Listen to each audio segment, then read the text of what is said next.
Good morning, all. Remembrance for the late Homer Felix Cameron.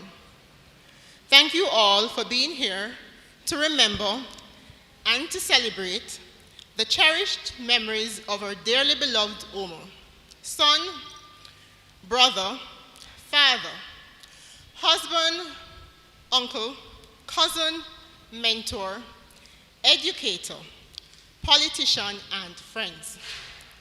Loved ones are born to us, loved ones stay with us, and loved ones depart from us. Yes, we cry. Yes, we are hurt. But between our laughter and our tears, we will always pause to remember that our Homer was a ray of sunshine to us all. We who are left behind should find comfort in the sweet memories of my dear brother Homer. To know him is to love him. Tall, humorous, witty with a commanding presence and a hilarious laughter exposing that signature gap. Ladies and gentlemen, please pause a while with me as I journey down the memory lane of Homer Felix Cameron. It was Mimi's and Opton's delight when this bouncing baby boy came into the world on March 22nd, 1977. A household referred to as Mushe in the rural district of Ezexal could not be happier. Shortly after birth, his father, a police officer, was killed in the line of duty.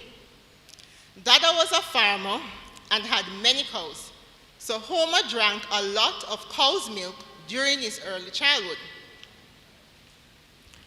One day, shortly after he started talking, he said to Dada, "Me want some cow tea." His love for Dada's cow tea led to one of his cousins giving him the nickname Cow Tea, which is a name she continued to call him up until he passed.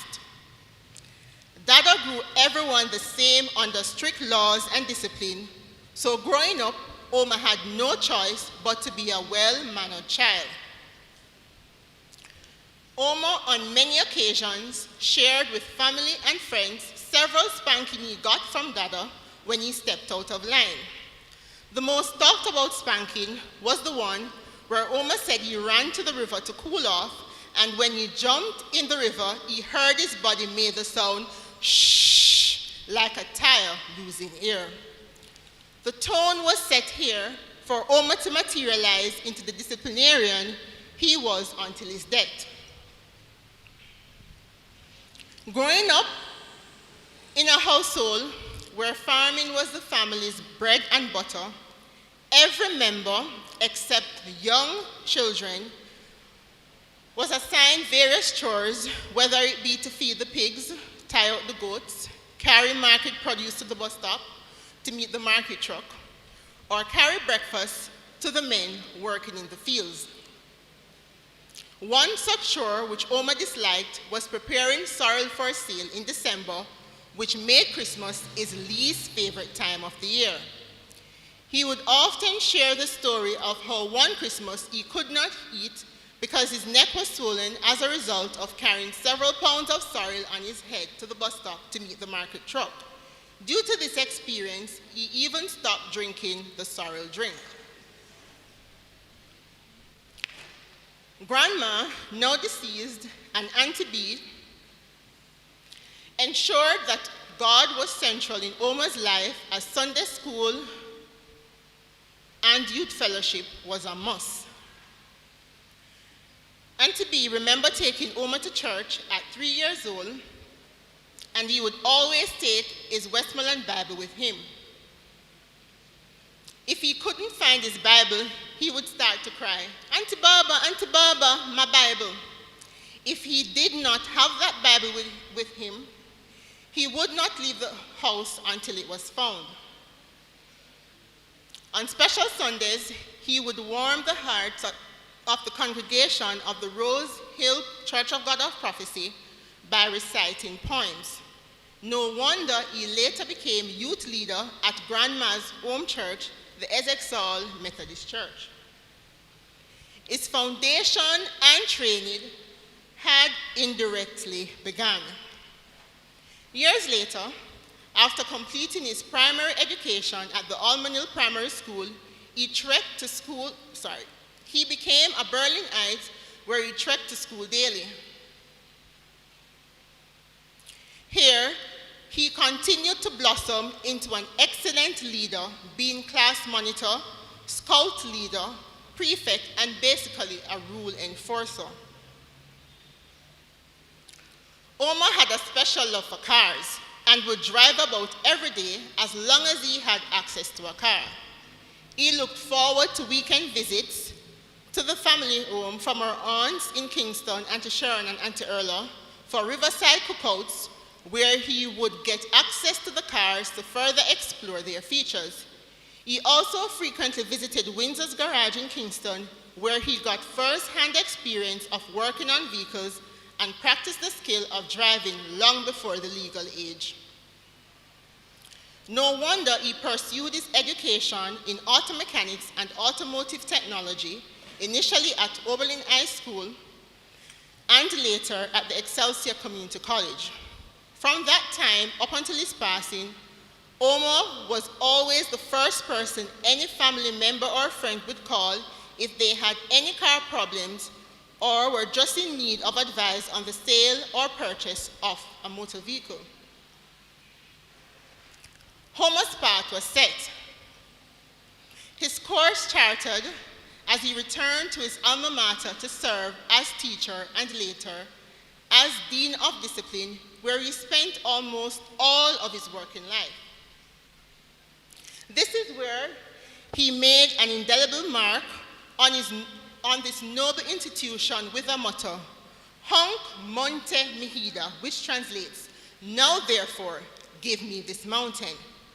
At Oberlin, Miss Thelma James became his mentor, friend, colleague, mother figure, and long before that, I think Reverend Dr. Richmond Nelson became the daddy.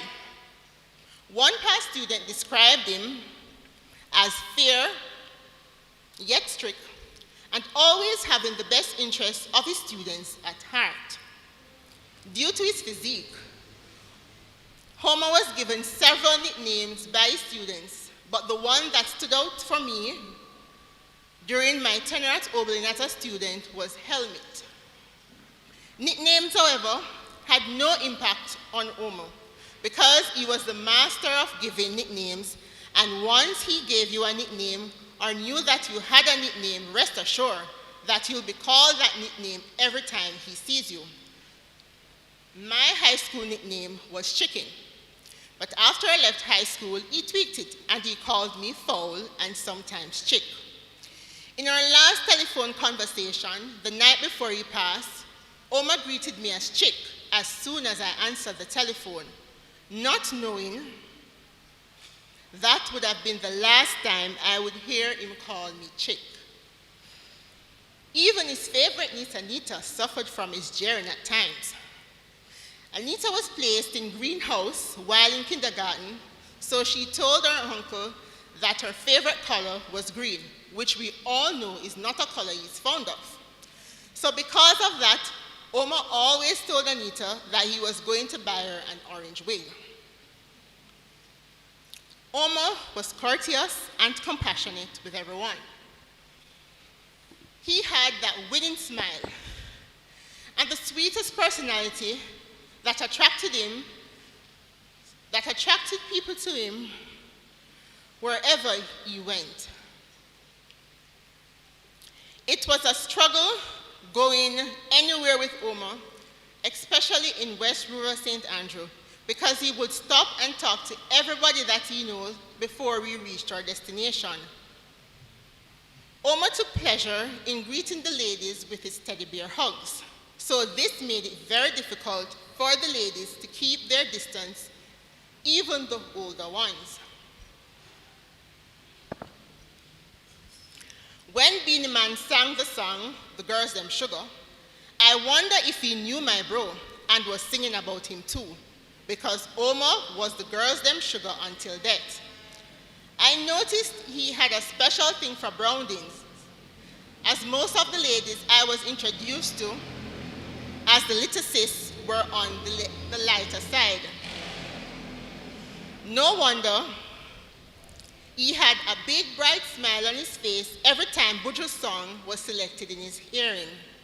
So I guess it was no surprise that after scouting through a large pool of available ladies, he stuck with a browning whose natural eye color changed based on her mood, Carleen, the one he wed approximately 19 years ago. From this union, 3 beautiful princesses, often referred to as the Moys, came into his life: Kamoy, Amoy, and Moyali. No one could tell that Kamoy was not his biological child, as he loved and cared for her just like his very own, and would get offended if persons considered her otherwise. No one boasted about the girls as Omar did. Fast forward to Omar's career aspirations in the 21st century. The deep political entrenchment planted by Dada began to materialize. I guess the manly poster in the living room that no one could touch finally became alive in his heart. Homer became a man for the people, hitting the ground running, and worked tirelessly to ensure that ground was covered for his party. He wasted no time ramping up support for the People's National Party. The fist was his mantra, and his love for the fist was like no other. He worked assiduously in the Lawrence Tavern division and soon later became the candidate for councillor for that division.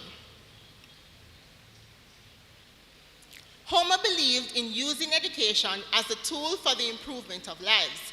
This led him to be a part of the team that ensured that some smaller schools in the West Rural St. Andrew constituency remained open, as well as ensuring that computer labs were outfitted with the necessary resources. He knew every details about each center's operation on a daily basis, and on occasions, he would drive throughout the division to go get delinquent students to attend classes. He also became actively involved as chairman of the Lawrence Tavern division while playing other pivotal roles. His political sojourn, while not being elected, captivated the hearts and mind of the people. He was dedicated to community development and, by extension, nation building. Omar does not understand what it means to slow down. He doesn't know how to say no when asked to give a helping hand. He fell seriously ill on May 23, 2019, after working on his Labor Day project, and was subsequently hospitalized. But being the fighter that he was, he managed to recuperate with God's help. By early 2020, he was up and about again, doing the things he loved and lending a helping hand whenever and wherever possible.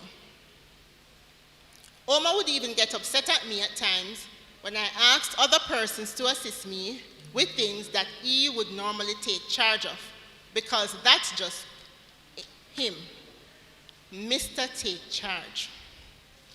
Up until the night before his passing, he was in attendance at a meeting with the members of the party, and later worked on a report for submission to Oberlin.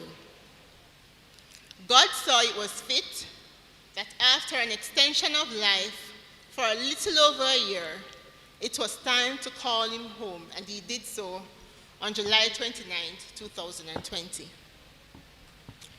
Recruited in a different time for a different season. Bro, you have lived a full life. That bright, captivating smile will be etched in our hearts and minds forever. That relentless, benevolent spirit will be remembered. Those bear hugs will be missed. Bro, your life was a blessing. Your memory, a treasure. You are missed beyond measure. Your beautiful soul will never be forgotten. Today, as we mourn the passing of this precious soul, we acknowledge his unique contribution to nation building. We also recognize the void that he has left behind. I pray that those lives my brother has impacted will find grace and strength to fill the gap and build on the legacy he has left behind. Walk good, my brother. May angels welcome you, and may rest, peace, and joy be yours forever.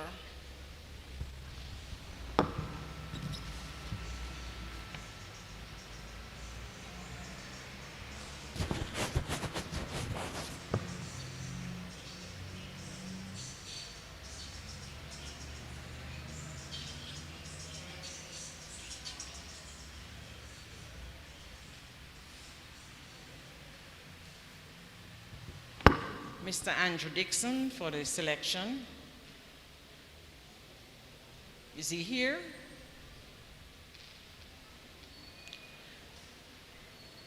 Let me use this time, even if he's coming, to just say a few things. We have heard the remembrance given by his sister. So we realize and we know that Homer lived a very busy and active life, touching various organizations. Not everyone could be given a space to speak this morning. We have carefully chosen a few persons and organizations to give brief tribute. And when I say brief, I know that they would have been told that it is 2 minutes. Okay, I make sure I have my cell phone, I will have my timer, and I will sure ask you to be respectful and to stop when that is signified. Oberlin, you can take a little breather. You get an extra minute. But for the others, please stick strictly to the time. As you know, that you see the season that we are living in, and we try not to gather for too long, plus the minister who will preach has somewhere another appointment. So I ask you, please make sure that you're in place, and I don't have any more slack time to use. So mister, you're down in my books. Yes, you need to go. Thanks.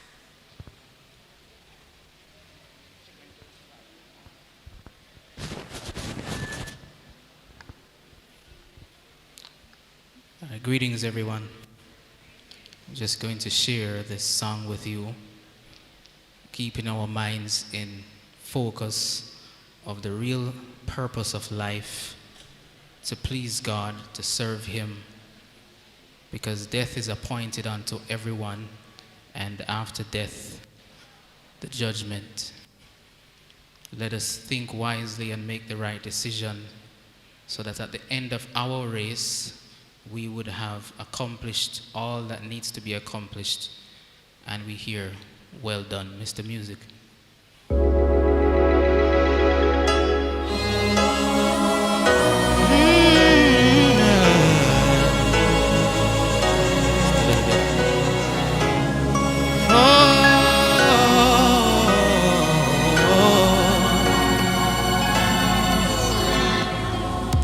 Even if you live long,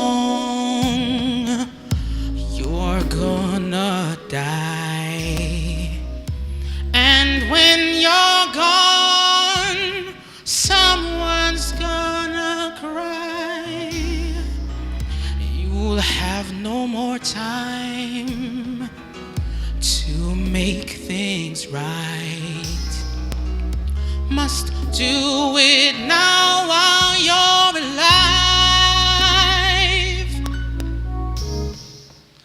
Prepare to meet your God.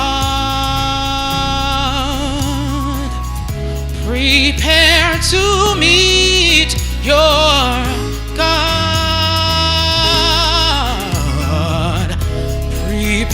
Prepare to meet your God. Prepare to meet your God.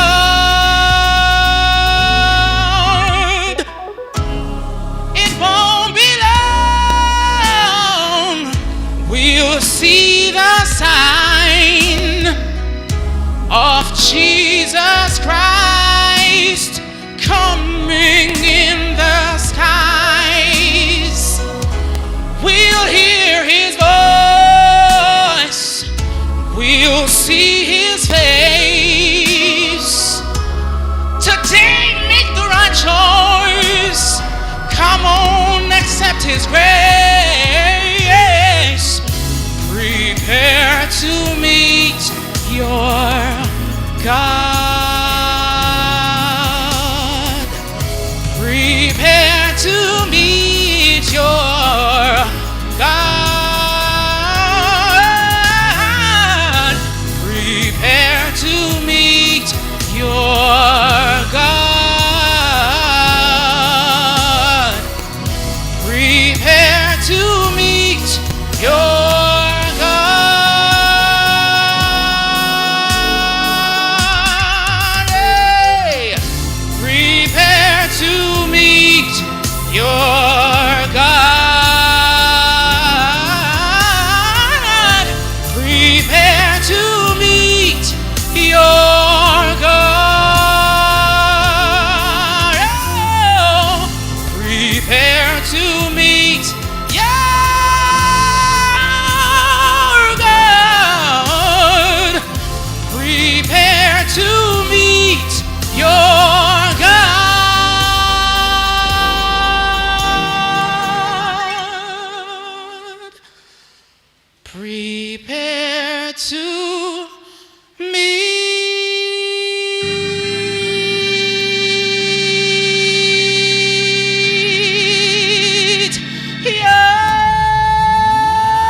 a challenge to all of us to prepare to meet our God.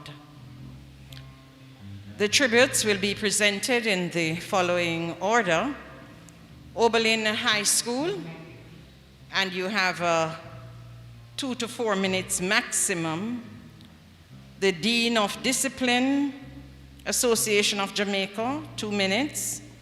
1994 year group, Oberlin High School, 2 minutes.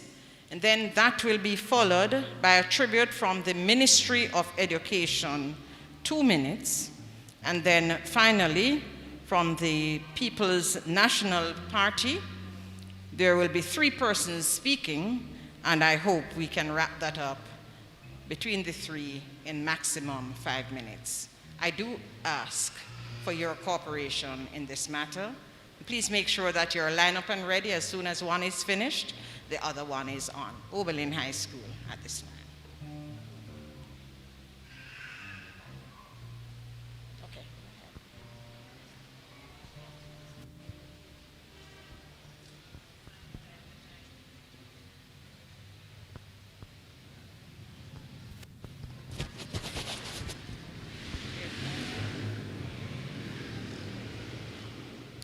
Officiating ministers, Reverend Claudette Campbell, Reverend Norman Mills, Reverend Dr. Carla Dunbar, members of the Temple Hall New Testament Church of God,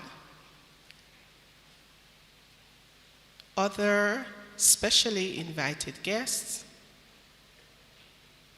Vice Principals, Miss Antoinette Gray and Mr. John Smith, our Education Officer, Miss Latoya Johnson, family and friends of Homer Cameron, members of the academic, administrative, and ancillary staff, past and present, members of the student body, past and present, representatives of the Past Student Association, Parent Teachers Association, representatives of the clergy, members of the Lawrence Tavern community, representatives of the police, representatives of the People's National Party.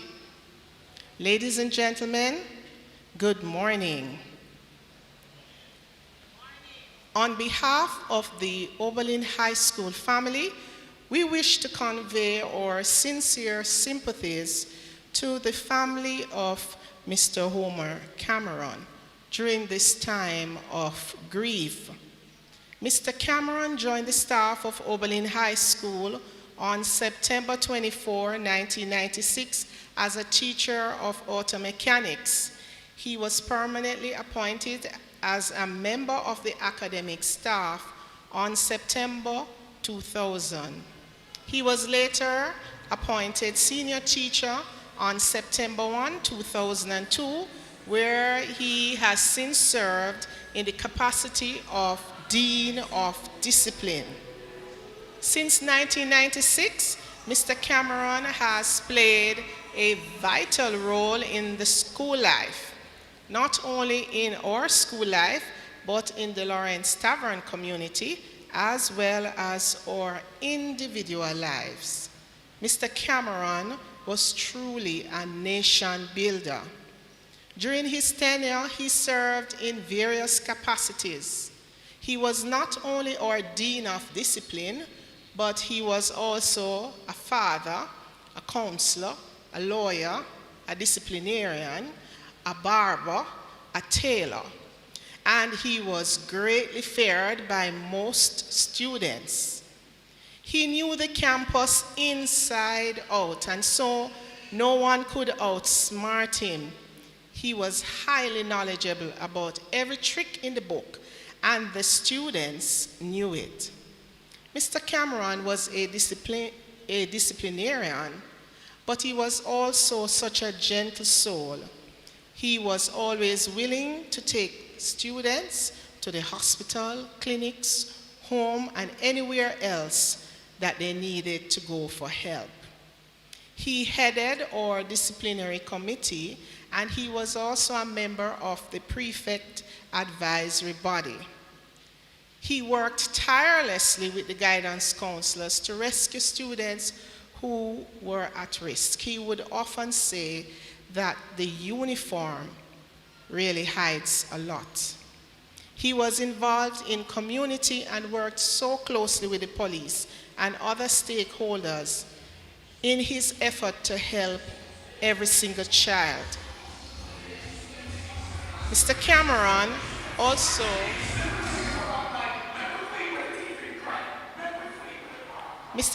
also worked closely with the PTA to help them to provide guidance and training where necessary. He served as the work experience coordinator and the assistant head of the industrial arts department. Mr. Cameron also led the safety and security team and worked closely in monitoring the students who were at risk. In addition, he was the coordinator for disaster preparedness. He was responsible for ensuring that protocols were adhered to when our school was used as a hurricane shelter or used as a polling station. Mr. Cameron also served on the executive committee of the National Association of Dean of Discipline. 30 seconds to wrap up, please. He was integrally involved in ensuring that schools work together to reduce discipline. Mr. Cameron was a friend. He brought comfort to us. He was our source of reference. He loved people, and he taught us to forgive. Mr. Cameron served right till the end, after serving 24 years. We are indeed saddened and shocked that he has left us, but I am happy that he lived and served to the end. We will truly miss him. We will continue to treasure the memories in our hearts. Sleep on, Camo. Sleep on, comrade. Sleep on, my friend. Ladies and gentlemen, thank you.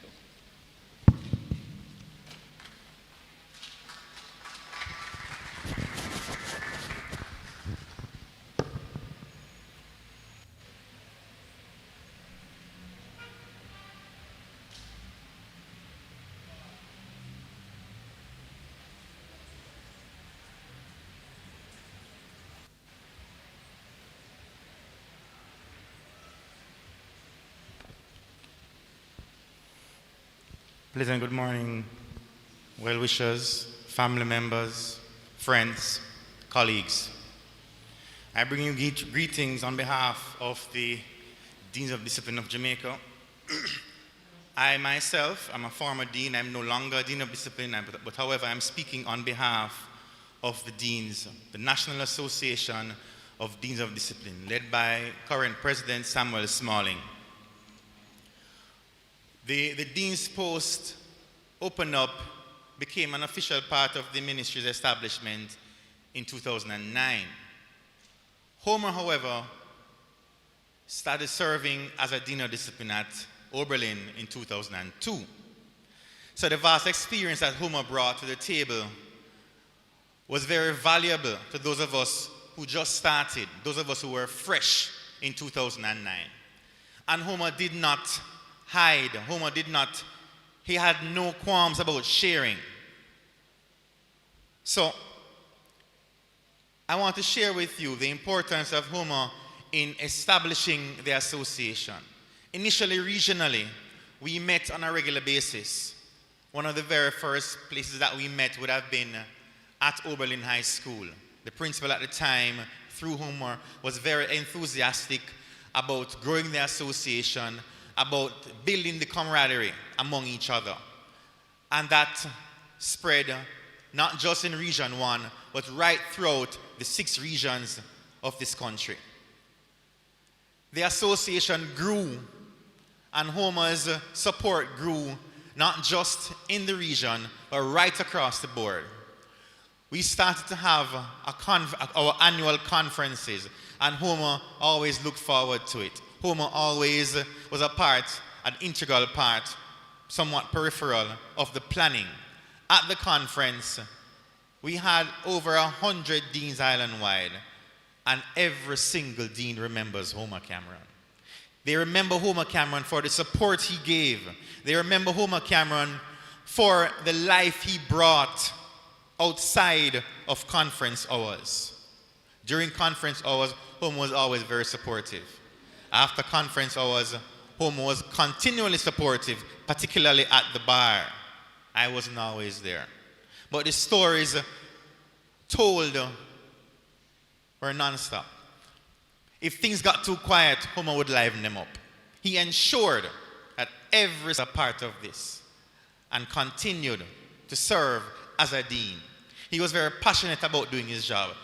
As previously said, he knew his role and the importance that he brought to the table. He shied away from leadership of the region initially, but eventually he took it up. Eventually he took it up, and I want to thank him and all the deans who would have ensured that Homer played his role. On behalf of all the deans across the island, we want to thank you for accepting Homer.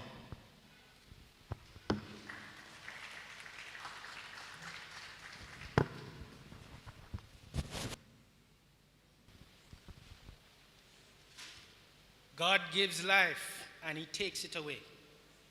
He is the potter and I am the clay. These are the words of Grace Thrillers. Brothers and sisters, all protocols observed. Today we celebrate the life of our dear friend, Homer Cameron, or Camo as he was affectionately known. Although Homer left us at such a young age, his impact on our lives and on the wider Oberlin community has been immense, and his legacy lives on. I grew up in Essex Hall with Homer, and I've been friends with him for almost 40 years. However, my responsibility today is to deliver a tribute on behalf of the Oberlin. This is the graduating class, the class that graduated with Homer in 1994. Through a WhatsApp group, the Oberlin 1994 alumni hosted a day of tribute last Friday in memory of Homer. And we invited Carlene, who is his wife, to attend. The members of our group shared fond memories of Homer and largely described him as an affable, pragmatic, fun-loving, and kind individual who served his family, country, and community very well. Now, we have a lot of juicy stories about Homer between 1989 to 1994 and beyond, but time does not permit, and I believe there is some sort of PG rating on this funeral, so I can't get into some of the juicy stuff. But what I will say is that Oberlin High School was a big part of Homer's life, and he spent much of his adult life serving the school in its varied communities. Homer's journey at Oberlin began after Gilbert in 1989 and continued until the time of his passing in July 2020. Although Homer walked over 15 miles to attend to and from school daily, he never complained or gave up on his dream of attaining a good education.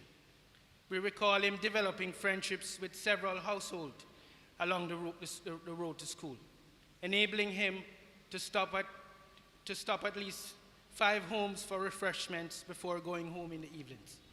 It's not that he loved people yard or anything. It was just that he was a nice guy who was quite a relational person.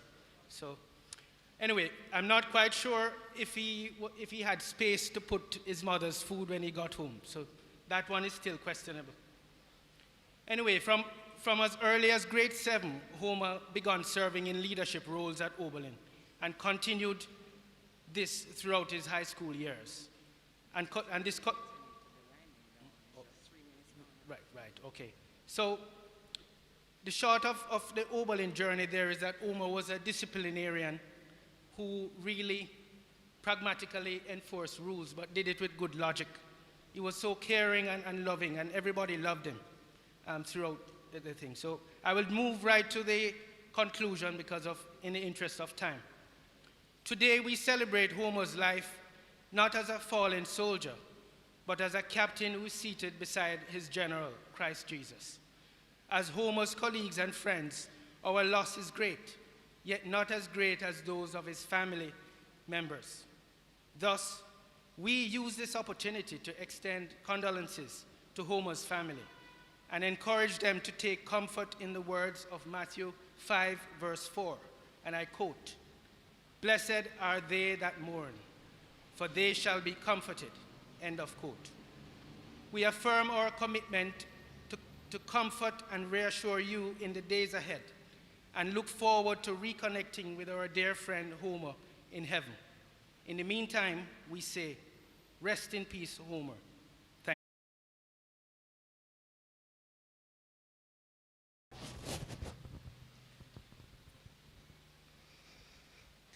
Members of the clergy, immediate and extended family members of Mr. Homer Cameron, colleague educators, well-wishers, friends, good afternoon. I think it's still good morning. The Ministry of Education, Youth and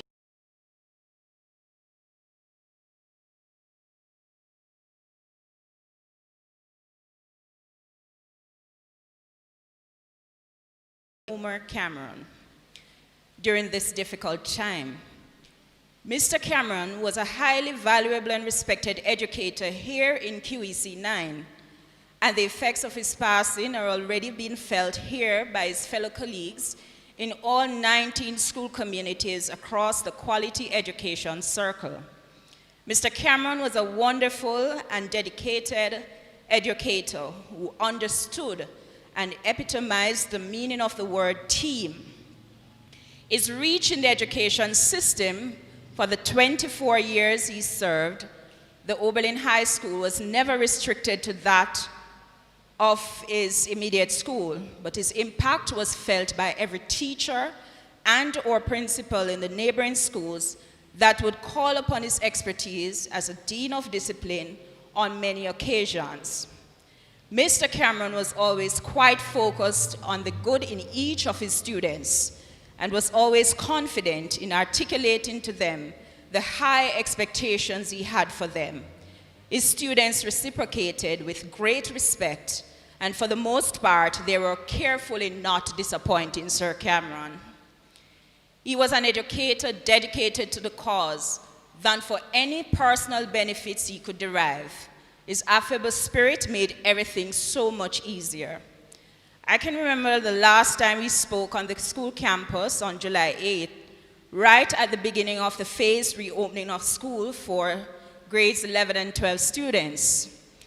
Social distancing to the over 300 students was a new concept, still is. With the many protocols implemented, Mr. Cameron was confident that the students and staff will get it right, reinforced by him looking at the students each time, nodding and saying to me, "Miss, they are getting it right." We spoke for a few minutes as I welcomed him back to work after his extended 8 months leave. He was looking great and also assured me he was feeling great. He was on the mend. For those who had the privilege of calling him teacher, friend, colleague, or family, Mr. Cameron was a remarkable man, and we are all better for knowing him. We are today humbled by his kindness, compassion, and thoughtfulness. Be assured, it is these memories that will help us in the healing process. While I leave you here today, I'll read this poem to you from an author unknown. It says,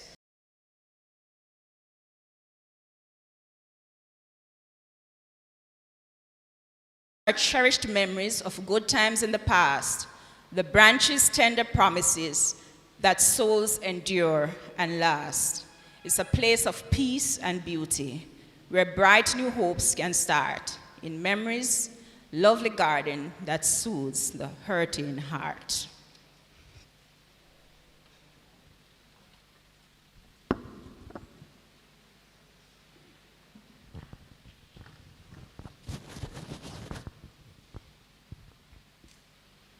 Good afternoon, everybody. Good afternoon, everybody. I'm so happy that I was able to speak at length last night at the wake. So I don't need to repeat myself this afternoon. I was able to demonstrate through my phone records the many conversations that I had with Comrade Cameron. And in fact, I have every single conversation with him since I met him between 2013, 2014, and especially when he ran. I was the chairman of the Great Region 3. So I don't need to repeat that. I want to say that the People's National Party is totally indebted to the life and service of Comrade Homer Cameron. And such is the case that today we are well represented in the service. Our former Member of Parliament, Paul Buchanan, will speak shortly. The future Member of Parliament, Crystal Tomlinson, will speak in a little while. And there are scores. We have our regional chairman, who's outside, Sophia Fraser-Binns. We have Councillor Gareth Walker, Councillor Norman Perry, Councillor Audrey Smith-Facey, and I'm sure there are many others who are here. But I want to, on behalf of the President and officers of the People's National Party, to say a special thank you, especially to the family, his mother, his wife, and children, and other family members, for allowing us the privilege of knowing and working with one who was totally dedicated and committed to the cause of the people. He was indeed a servant of the people. May his soul rest in peace.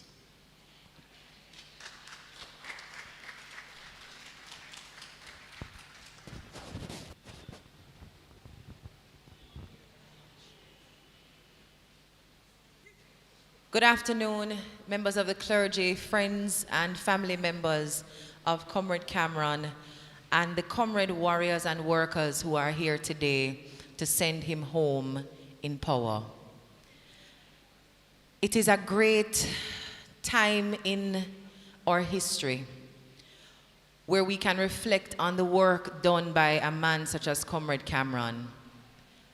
And despite where we are and the inability to hug and touch and kiss and show our affection physically, when you stand in the room, you can feel the love and the deep sense of respect that we all have.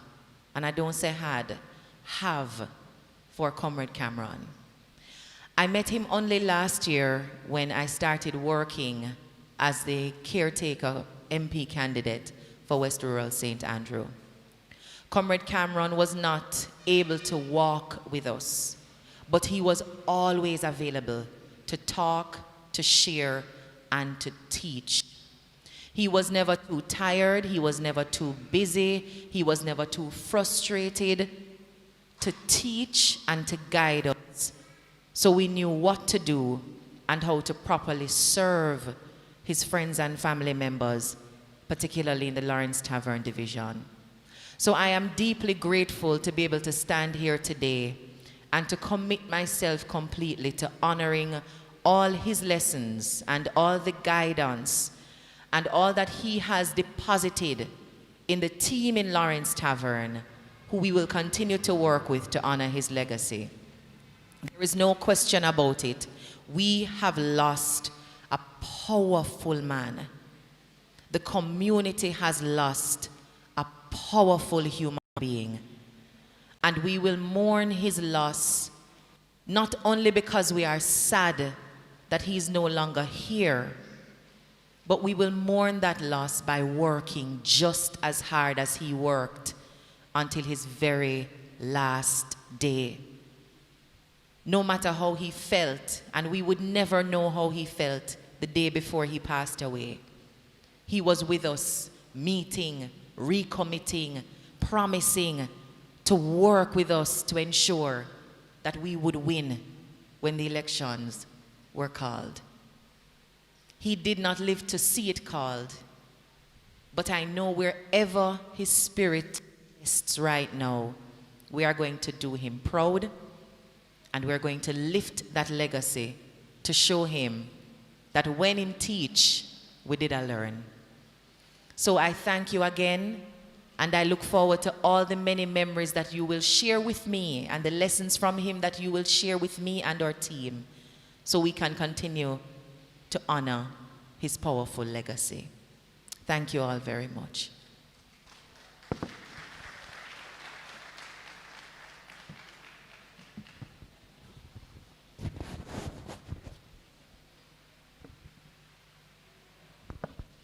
Brothers in Christ, ladies and gentlemen, good afternoon. Why you sound so dead? Good afternoon. Okay. At another time, I'll be able to give fulsome tribute to my friend, my comrade, and my brother. But today, I have to be brief. Omar Cameron was that man who never passed the vendors when he went to school at Oberlin. He was a man of princely generosity and unbounded benevolence. He was the man who gave the old lady at Lawrence Tavern a house behind the square that she could sleep, who brought water to Pinto, road to Mount Olive. He wasn't even a councillor or an MP, but he yielded nothing to any of us. He was right there, a fighter for social justice. He was a supreme teacher, community activist. Let me end with saying this. He had a meticulous interest in the IT center that were established at Oberlin.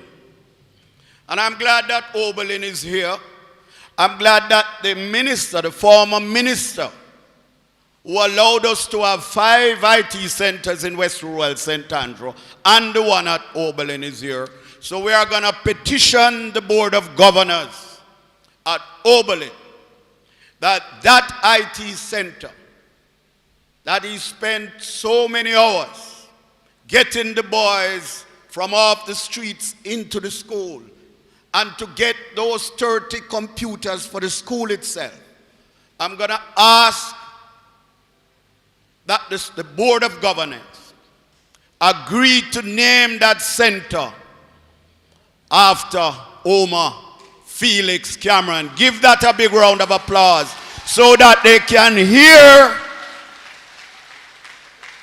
wherever and whenever that decision is to be made. So, my friend, my comrade, I remember the first day I met you. We have come to the end. All I can say, go now, Homer. Go to your Father in heaven. Exchange your cross for a crown that you truly deserve. I don't know if you will be dancing with the angels, but I hope wherever you are, that one day we will meet again. May flights of angels take you to your rest, and may God's light shine on you now and forevermore. I thank you.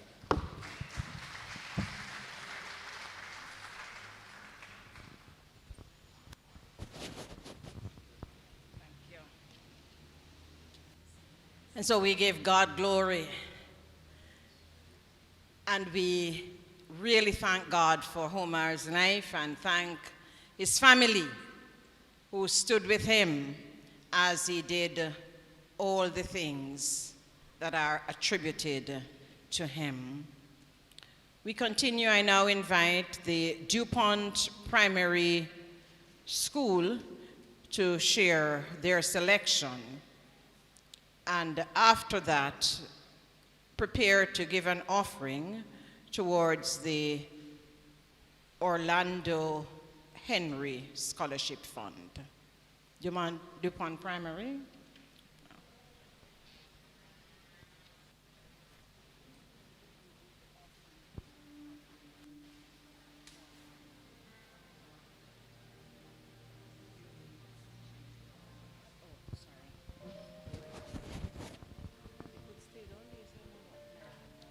Good afternoon, everyone.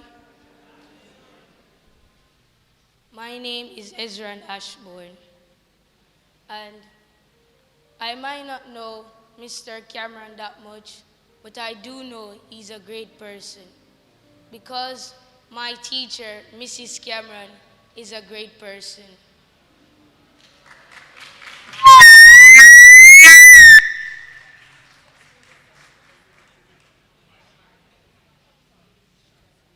In life, there are sad times and happy times, bad times and good times. Today might be hard for you, but you're not alone. God, our Savior, is with you. You just gotta stay strong.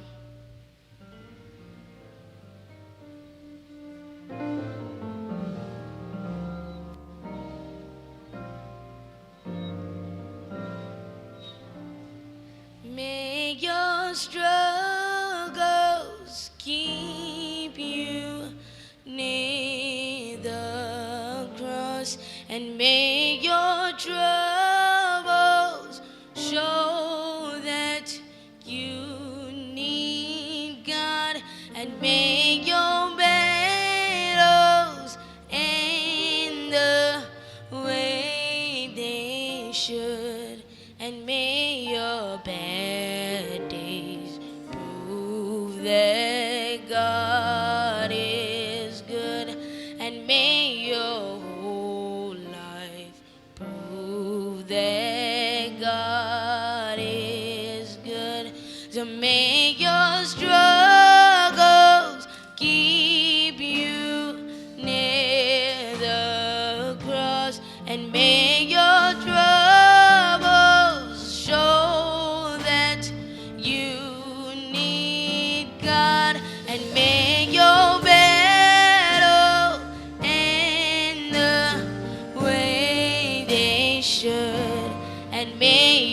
your bad days prove that God is good, and may your whole life prove that God is good. So may your struggle keep you near the cross, and may your troubles show that you need God, and may your battles end the way they should, and may your bad days prove that God is good, and may your whole life prove that God is good.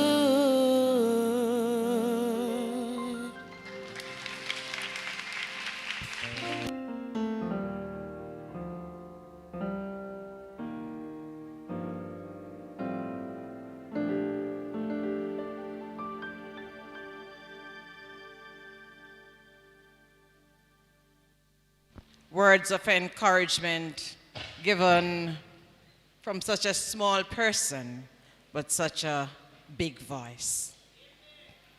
We sing the hymn, "The Lord's My Shepherd," and during this time, the ushers are already in place to receive the offering for the Orlando Henry Scholarship Fund. You may remain seated, those of you who have one, until the last verse of the hymn I'll indicate for us to stand.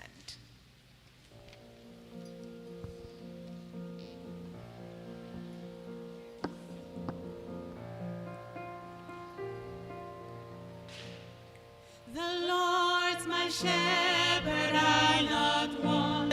He makes me down to lie in pastures green. He leadeth me the quiet waters by. He lives, he lives, he lives. I know that my Redeemer, yes, he lives, he lives, he lives within my heart.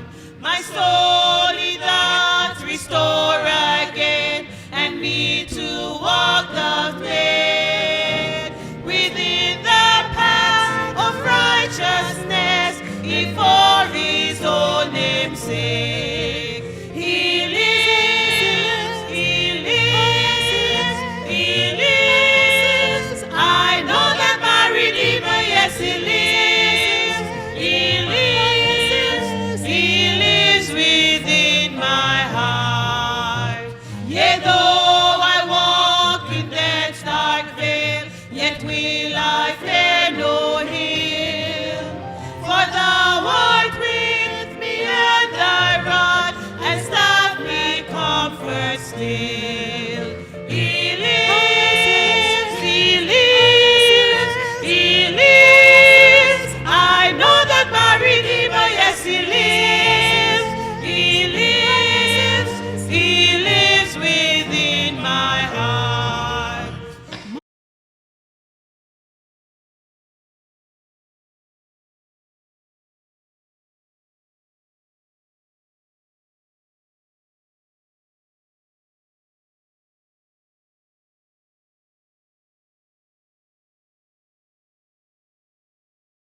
Verse 50 to 58, read by Miss Moya Lee Cameron, also a daughter.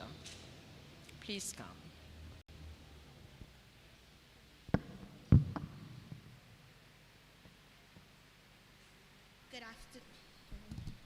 Good afternoon. The scripture reading will be taken from Psalms 90, verses 1 to 12. Lord, you have been our dwelling place throughout all generations.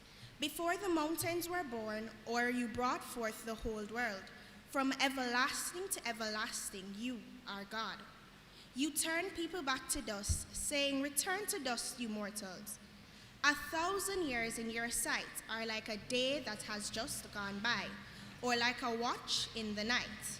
Yet you sweep people away in the sleep of death. They are like the new grass of the morning. In the morning it springs up new, but by evening it is dry and withered. We are true. Death is your victory. Where, O death, the sting of death is sin, and the law is the law. But thanks through you, always fully to the work of the Lord, because you know that your labor in the Lord is not in vain. This is the word of